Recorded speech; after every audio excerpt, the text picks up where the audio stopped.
Hey guys, welcome back to more Malicious Compliance Reddit stories. In this satisfying Ripe video, imagine your boss calls you into his office, admits the company is struggling, and then slashes your salary to less than what a barista makes, while still expecting you to code 12 hours a day. He thought he could bully me into saving his business for pennies, but he was completely wrong. Let's dive right into the video. And the first malicious compliance story is titled, "Cut my salary in half, I will cut my work in half, kiss your business goodbye." So a couple of years ago I was working at a small tech startup, the kind where startup culture meant we cannot afford proper salaries, so we will compensate with ping pong tables and the promise of equity that will never materialize. The company had maybe 15 employees total, and I was one of 3 developers on staff. This all went down early in my career. I had been working professionally for about 2 years, 1 year at my first company before they downsized, and then 6 months at this startup.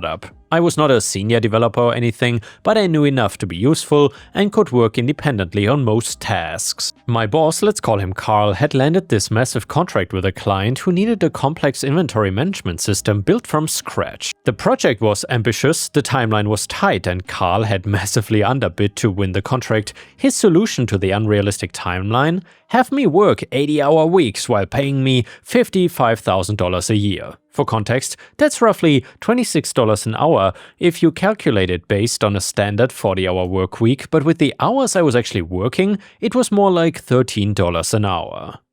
I was basically making what I could have earned managing a target, except I was writing complex database architecture and API integrations while surviving on energy drinks and whatever takeout I could grab between marathon coding sessions. But I was young, I wanted to prove myself, and Carl was really good at the whole "we all in this together" motivational speech kind of thing. So I put my head down and worked. Nights, weekends, holidays, it didn't matter.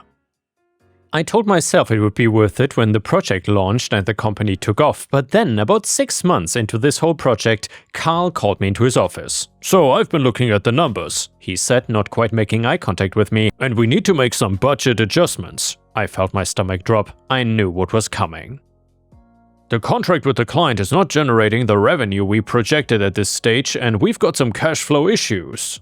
So I'm reducing your salary to $30,000 annually." I just stared at him. $30,000? That was almost a 45% pay cut. That was less than I would make at my first job out of college. "I know it's not ideal," Carl continued, his tone suggesting he thought he was being magnanimous. "But we all need to make sacrifices right now. Once this project ships and we start seeing returns, we can revisit your compensation."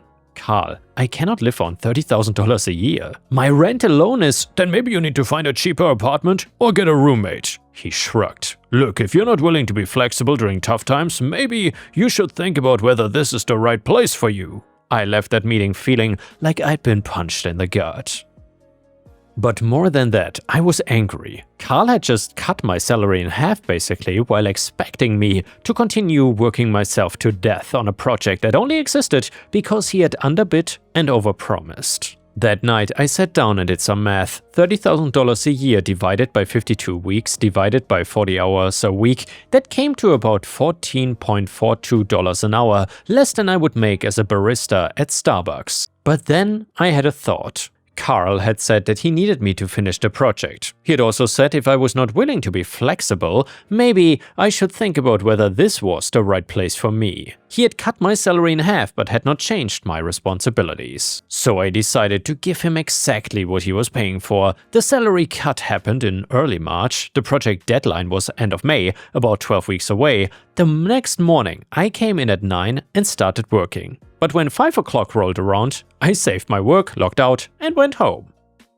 No more 12-hour days, no more working through weekends, 40 hours a week, not a minute more. For the first week of reduced hours, Carl kept trying to guilt me. He would hover by my desk around 4:45 p.m. making pointed comments about the team and commitment. I would just smile, save my work at 5 p.m. sharp, and then leave. By week 2, he was getting desperate. The client had started calling daily, asking for progress updates. Carl tried to tell them everything was on track, but the math was not mathing. I'd been making progress at maybe 40% of my previous speed. At this rate, the May deadline was gonna slip to August, maybe September. Week number 3, Carl called me into his office. He said, "Look, I know we had that discussion about your salary, but I need you back on the extended hours just until the project ships." "Are you restoring my salary?"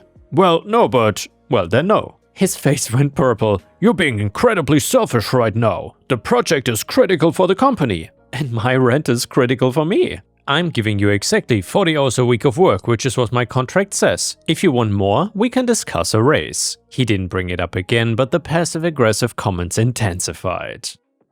Friends in the office told me that he'd been complaining about me to other employees, calling me uncommitted and saying that I didn't understand the startup culture. And well, I kept working my 40 hours, kept job hunting on my phone during lunch breaks, and after I got home. The project kept falling further behind. By mid-April, I'd completed maybe 70% of the work, but I was stuck on a complex integration that really needed dedicated focus time, the kind I used to give it when I was working 12-hour days, but that is when I got the recruiter call. Better company, $72,000 actual work-life balance, benefits that included things like health insurance and 401k matching.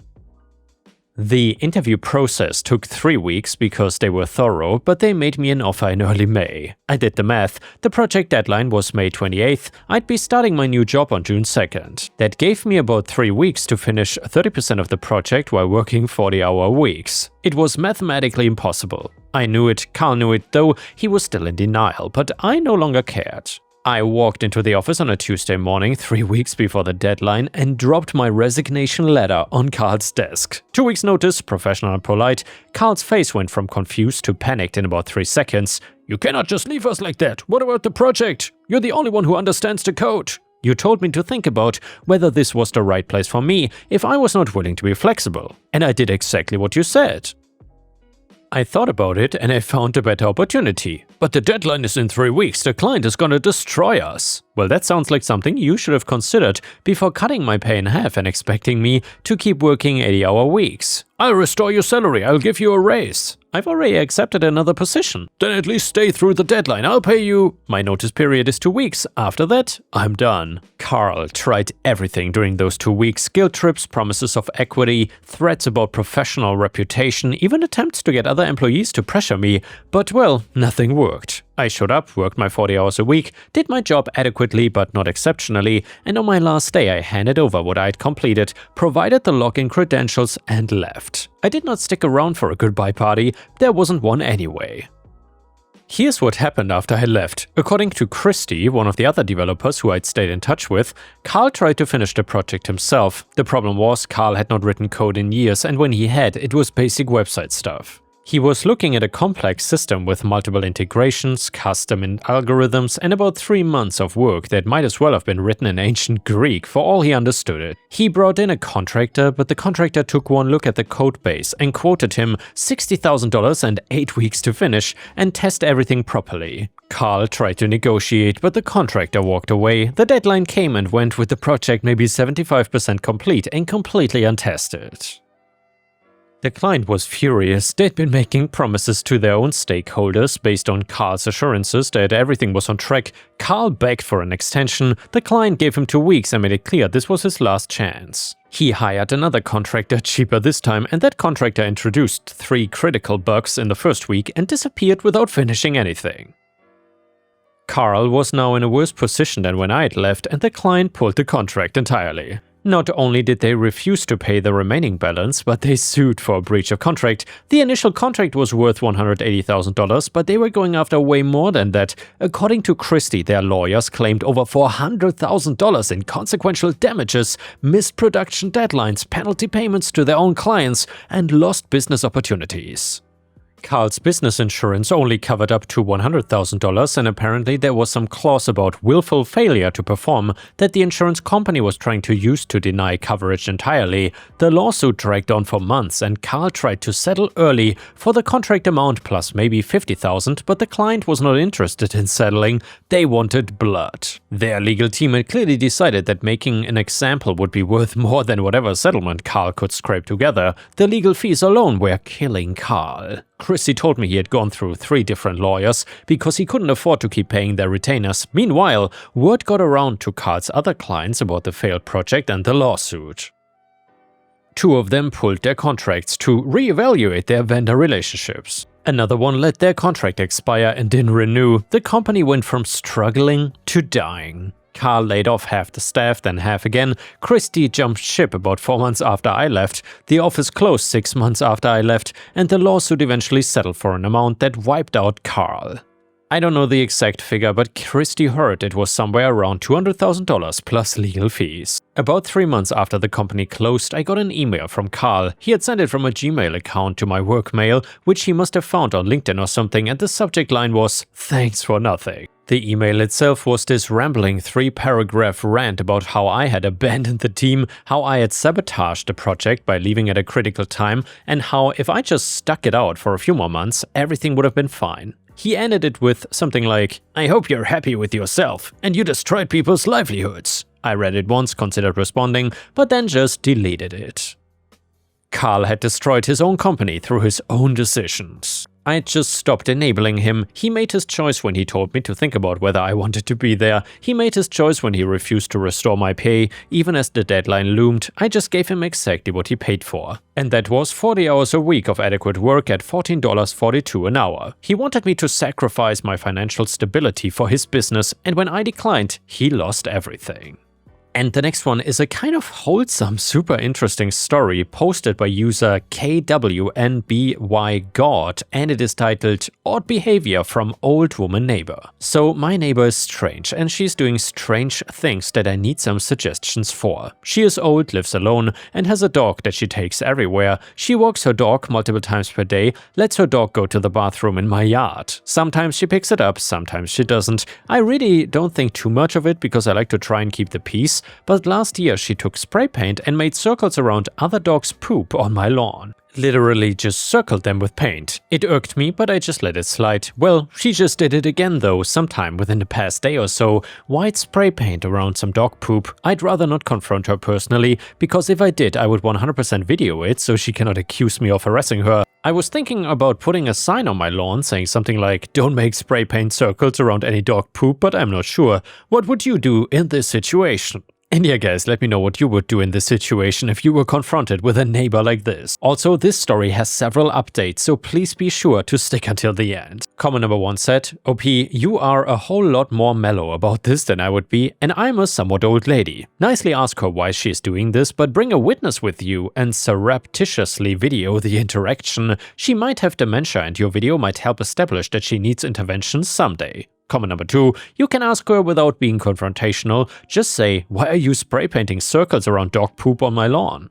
She will tell you her reason for doing it because she thinks she's doing something helpful. There doesn't seem to be any malice here, but then you have options. You could ask her to stop and see if she does. That might help you to see if she has memory issues. But if you don't have contact details for her family, the only help you could give is to get APS involved, or you could do what I would do and ask her to help you in a different way. Ask her to spray paint the actual dog poop rather than spraying circles around it so that you can remove it without so much grass being damaged. Sometimes older people don't have dementia or Alzheimer's. Sometimes they are just bored. Dog poop crimes might be the thing that gets her mad. She might be fine, she might be not. You won't know without a few conversations. I know it's not your job to figure her out, but you are clearly a good person who is concerned about her.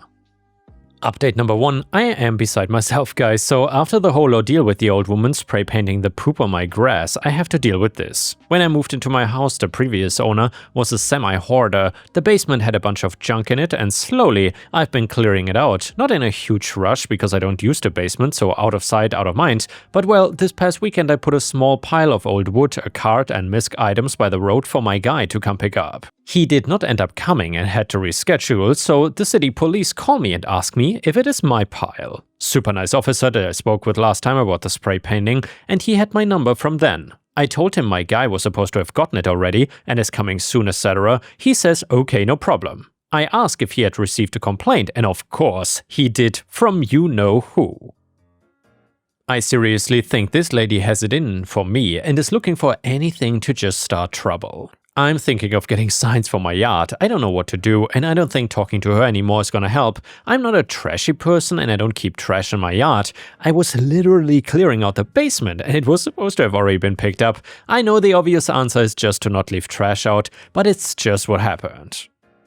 What kind of signs would you put in your yard, or what would you do here? Comment number 1. OP just needs to call Adult Protective Services and see if they can intervene. Clearly, this woman is not mentally well anymore. Edit. Some of you don't know about the prior post with the dog poop and spray paint. The other neighbors have dealt with increasingly odd behavior from the old lady, and it sounds like exactly what APS is designed to address: an elderly adult with no support system slowly losing their grip on reality. Not even making the phone call because you think nothing will be done only ensures nothing will be done to help this woman, who almost certainly qualifies for Medicaid or Medicare and could get some type of help. It is not vindictive or retaliatory to make a single phone call and have a wellness check done, plus it begins a paper trail in case her mental state deteriorates further. The police are not equipped, nor do they care about handling this type of issue. Comment number 2. I thought you said in a previous post that she has cognitive decline. In my opinion, none of this is about you. She is fixated on safety. The spray paint and the call about the junk have a lot in common. Fear that someone will come in contact with dog poop or junk and be bothered or injured. If it's cognitive decline, I don't think you should take it personally or plan any sort of retaliation. I think the best you can do is maybe speak to her family and try to extend some grace. I cannot imagine that she's actively trying to make your life worse. Update number 2. Thank you all for your suggestions on how to handle my neighbor who spray painted circles around dog poop on my property. I was not expecting so many replies. Bright and early, I saw her this morning as she was walking by. I am off this weekend and was taking down the trash and decided to just call her over. I was by myself and didn't have my phone to record the conversation for safety, but I figured I would just do it. For those who were thinking she might have a cognitive issue like I was, I'm pretty sure we can chalk it up as that. There was no malicious intent, and I believe she was doing that to the poop so she didn't step in it, for whatever reason. I don't want to push the issue any further, and we chatted for a while about the weather, upcoming holidays, and made small talk.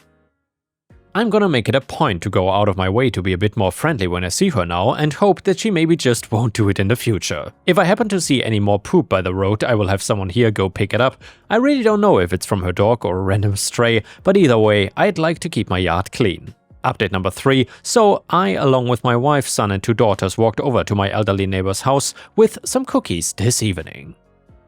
Thought it would be cool to show our kids how to handle situations in a positive manner. We sat at the table for about 20 minutes and we talked and learned a lot. She is 73, has literally no family in the state, and her husband passed away almost 19 years ago. She is very obviously lonely and only has her dog, who is getting up there, to care for and tend to.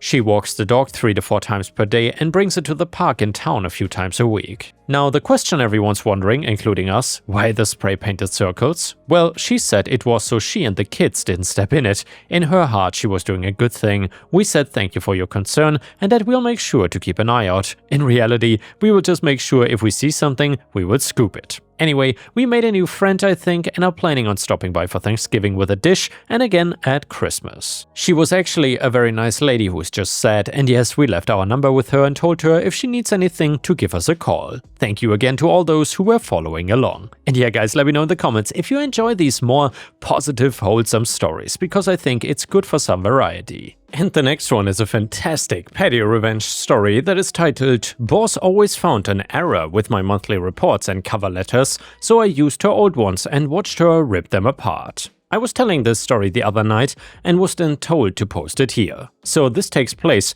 around 20 years ago when I worked for the State Street Bank for one of the worst human beings ever, called Paula. Real places and names, so I don't care. If you live in Boston and looking to work at this place, skip it. It's a horrible place to work. Anyway, on to the story. So I had just started working for Paula. The team was a mini project team tackling complex financial operations with high SVP visibility. That's how it was sold to me. But in reality, it was a mushroom farm with Paula, keeping you in the dark and feeding you crap. All I did was compile reports and gather data from people who were terrified of my team. Needless to say, I was bait and switched and was looking to get out shortly after I got there. She had a habit of always criticizing your work to hell with the stupidest things. One of the reports I was responsible for was a weekly update on certain oil warrants out of Nigeria. To those that don't know, a warrant is an agreement to buy a commodity at a specific price, regardless of what the current value is. The reason being there was an option to buy at $30 per barrel when prices peaked at $90 per barrel. We had no idea if the holder knew about this or not, but we had to monitor and report because the liability and loss would have been massive. Anywho,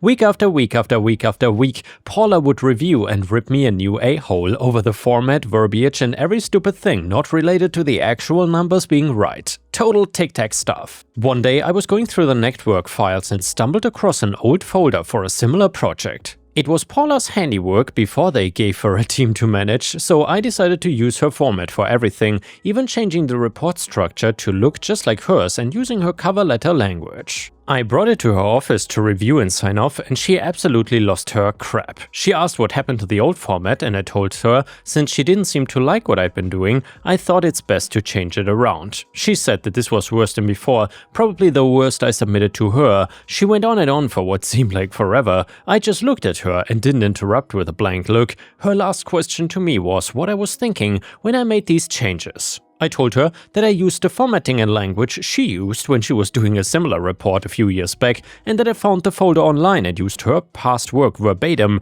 just with the numbers and relevant info changed. I gave her printouts of her reports and letters to compare. She just looked at me and had this dumbstruck look on her face. I asked if this was as bad, should I go back to my format then, and she just signed off on the reports and said to send them as is. I wanted to confirm that they were fine to send because less than a minute ago she said it was basically unreadable. She said they were fine as is and we didn't have time to redo them, so I sent them out. Well, let me tell you, I was smart enough to find and save all her old work, for example, to use. I noticed that she went thought and deleted and moved folders after I encountered her because I expected her to, but this cat and mouse game went on for a remainder of my time there. I would use her templates and past work and wait for her to tear it apart. After a few more times she eventually figured out, I grabbed all of them. She asked and I told her that I created SOPs using all of her past work and had it saved locally. It seemed like a logical thing to do. I was able to quit a few months later. F you, Paula. And yeah guys, thanks for watching. I will see you again tomorrow.